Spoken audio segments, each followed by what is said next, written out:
Theatre is often imagined as an art form at risk, from talking pictures in the 1920s and television in the 1950s to the coronavirus pandemic of the 2020s. But over the last 100 years, the story of theatre in Sydney is one of growth. More venues presenting more performances in a wider range of genres to growing audiences. I'm Jonathan Bollen from the University of New South Wales in Sydney, and I'm talking to you about an exhibition called Performing Sydney. This exhibition draws on the AusStage database of live performance and theatre programs from the Wolanski Collection of Performing Arts. In the exhibition, maps and visualisations of data from AusStage show where theatres in Sydney were located and when they became active. Theatre programs from the collection illustrate what was presented to audiences and how the repertoire in performance changed over time. And those changes over time have been significant. From the 1920s to the 1950s, theatres in Sydney clustered in the city, operating as commercial ventures or sustained by amateur energies, channeling the currents of international entertainment and modern drama. Between the 1960s and 1990s, the model of production shifted. Theatres entered into alliances with government, businesses and universities. They extracted artistic value from theatrical performance, provided opportunities for professional artists to work, and cultivated an educated and discerning audience.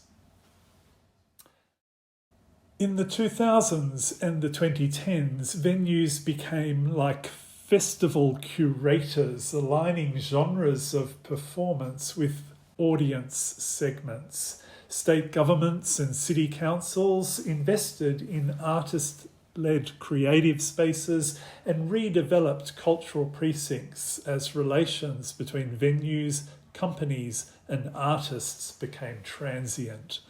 This exhibition maps the story of theatre in Sydney to reveal the contours of these changes. The exhibition presents items from the Wolanski Collection that was originally compiled at the Sydney Opera House. UNSW Sydney is the current caretaker of the collection, and access is managed in partnership with Paul Bentley and the Wolanski Foundation. Our recent focus with the collection has been on digitisation and access. And AusStage is the Australian database for live performance. And we've drawn for this exhibition on a data set of Sydney theatres that includes around 20,000 events at around 800 venues. This data set on Sydney theatre in AusStage is extensive, but it's not yet complete. Data entry into AusStage is an ongoing endeavour. So here is the stream graph, the backbone of the exhibition. It's a timeline of activity at Sydney theatres running from the 1920s at the left to 2020 at the right. Each colour is a venue. The more activity at the venue, the thicker the line. And I've included a run of theatre programs from the collection, so we'll zoom in and have a look now. We begin in the 1920s when Sydney's theatres clustered at the centre of the city. The Theatre Royal and Her Majesty's, where J.C. Williamson presented musicals, comedies and opera, Harry Rickards at the Tivoli specialising in vaudeville and revue, and the smaller Criterion, Playhouse and Palace theatres presented spoken word drama and comedy. These commercial theatres were part of the business life of the city, appealing to an audience of commuters and shoppers travelling into the city to work and play. Commercial theatre in the city was disrupted by the Great Depression in the 1930s. Some commercial theatres closed, others kept going. But audiences in Sydney always had something to watch. And what we can see in the AusStage data is that amateur theatre thrives in Sydney in the 1930s. like the Community Playhouse, Bryant's Playhouse, St James Hall, the Workers' Art Club and the Independent Theatre Club Rooms. The amateur theatres were led by women, by Carrie Tennant, Beryl Bryant, Doris Fitton, and between them they produced plays by local writers and developed a network of theatre artists. Theatre in the 1940s was marked by the political divisions and the deprivation of the Second World War. The New Theatre began as the Workers' Art Club and became the New Theatre in the 1940s, embodied a collective model of production committed to socialist ideals and introducing plays by Bertolt Brecht and Clifford Odets to Sydney theatregoers. By contrast, the Minerva Theatre in King's Cross embraced the capitalist mode of theatre production, staging the latest hits from London, New York and Hollywood. Other theatres in Sydney cultivated a three-strand pattern of repertoire production that persists in Sydney theatres to this day. The pattern combines hits from London and New York, premieres of new Australian plays and director-led revivals of European classics.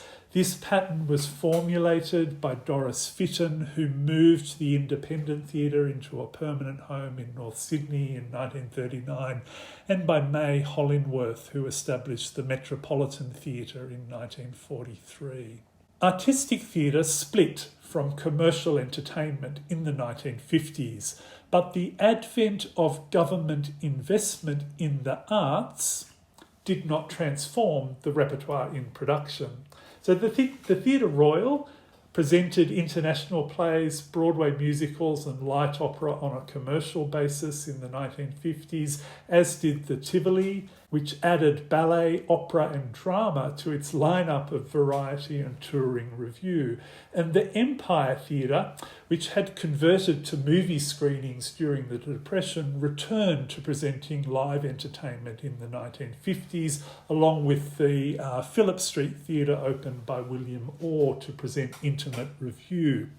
Now, in the midst of this, the government-led Australian Elizabethan Theatre Trust, formed in 1954 as a subscription initiative to establish national drama, opera and ballet companies. The Trust leased the Majestic Theatre in Newtown and renamed it the Elizabethan, promoting touring productions of Australian plays and presenting British and American drama, along with seasons of opera and ballet, often in collaboration with the commercial operators. During the 1960s, theatres in Sydney adopted a subsidy sponsorship model for production in partnerships with government, with businesses and universities. So the Old Tote was created in a tin shed at the University of New South Wales. The Union Theatre was set up at Sydney University. The Q Theatre presented lunchtime theatre at the AMP Theaterette in Circular Quay, an early instance of an alignment between theatre production and the corporate sector. And PACT launched as an artist cooperative in a building provided by the Sydney City Council. Alongside the ensemble housed in the boat shed at Kirribilli and the church-based Genesian Theatre in the city and the community-based Pocket Playhouse at Sydenham, these theatres operated on a professional basis as serious pursuits, neither amateur nor strictly commercial, and providing employment for a growing workforce of artists. In the 1970s, theatre expanded across the city. The number of theatres in Sydney doubled in the decade, from 75 theatres in the 1960s to 146 in the 1970s. The momentous long-awaited opening of the Sydney Opera House added a whole complex of venues, the concert hall, the opera theatre, the drama theatre and more, while smaller alternative theatres proliferated across the inner suburbs. Nimrod converted the stables near King's Cross into a theatre, now home to Griffin. In Redfern, the Black Theatre Arts and Culture Centre presented theatre by Aboriginal artists, and the National Black Theatre Company. And there was UNSW's Jane Street Theatre in Randwick, and the Muse Playhouse in Centennial Park, the Australian Theatre in Newtown, and the Actors Company Theatre in Ultimo. In the 1980s, Sydney's main stage theatre companies moved into their own venues, and they're still in residence today.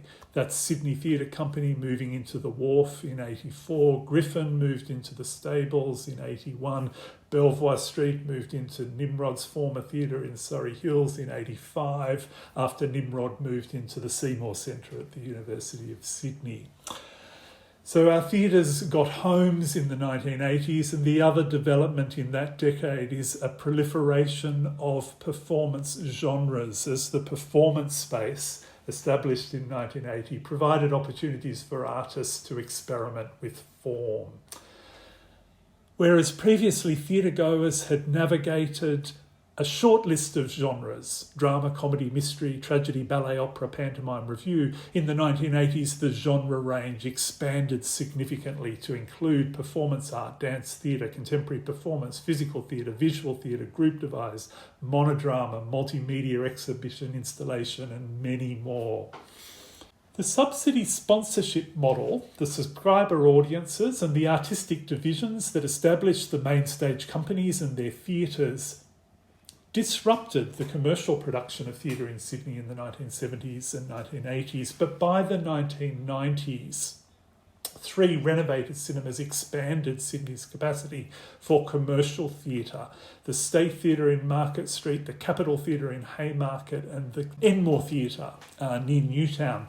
They were all previously built as cinemas, converted for live performance, and the Star Sydney Casino added the Sydney Lyric Theatre as a 4th large-scale venue for commercial production in 1997.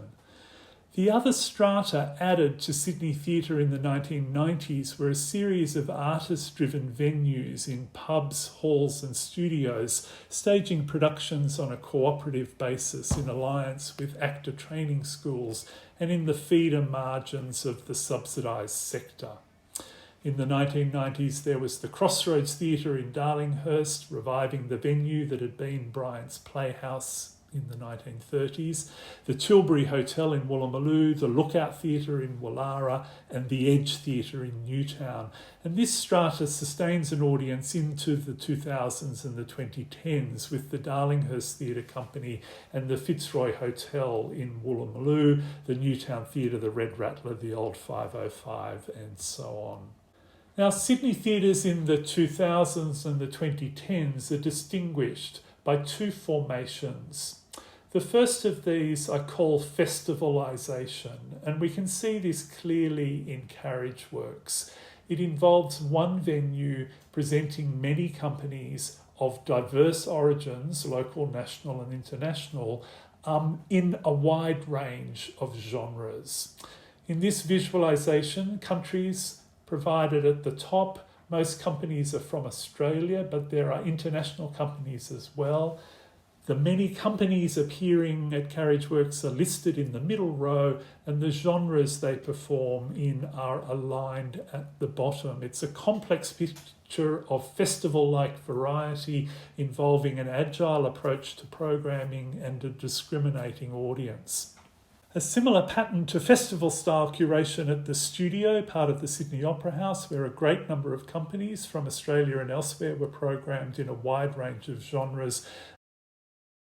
And also at the Sydney Theatre, now known as Rosalind Packer Theatre. This venue was designed as a venue home for Sydney Theatre Company and Sydney Dance Company, but it also functions as a touring venue for international companies, performing, as you can see, in a range of theatre, dance and performance genres. The other formation developing in the 2000s and 2010s has been the city-led investment in smaller scale venues which laminate genre distinctions to audience segments. Pinchgut Opera at the City Recital Hall created an audience for Baroque opera in Sydney. The Darlinghurst Theatre Company moved production of local drama into the renovated Eternity Playhouse. The Hayes Theatre specialised in cabaret and musicals on a small scale, moved into Potts Point, and the Darling Quarter Theatre became the home for Monkey Bars productions for children. The Sydney map of theatres forms a cluster focused on the city centre and the inner suburbs, but the story of performance across Sydney is more expansive than the metrocentric cluster. Theatres across the northern suburbs sustained audiences through the 1960s, 70s and 80s. Since the 1970s, the larger city councils in Greater Sydney have built civic venues for performing arts. Licensed clubs across the suburbs have provided touring venues for variety entertainment since the 1960s. And the latest venue is the Sydney Coliseum Theatre at West HQ in Rooty Hill, a 2,000-seat lyric theatre rivalling the largest in the city centre. The first year, 2020, was disrupted by the coronavirus pandemic. But programming adopts an arts as entertainment repertoire that's been popular since the 1950s, ranging from the Australian Ballet to Bangara, Wolfgang's Magical Musical Circus by Circa to Birds of Tokyo with the Sydney Symphony Orchestra, and Snow White and the Seven Dwarfs by Bonnie Lithgow's AusPanto Productions. An example of new venues for old forms and the persistence of repertoire despite significant economic and infrastructural transformation across the city. The exhibition, Performing Sydney, opens at UNSW Library Sydney in November. I'd like to thank Paul Bentley, who worked on collection management for this project. I'd like to thank our colleagues at UNSW Library and everyone who contributed to AusStage and this work. Thank you for listening. I feel like we're only just getting started.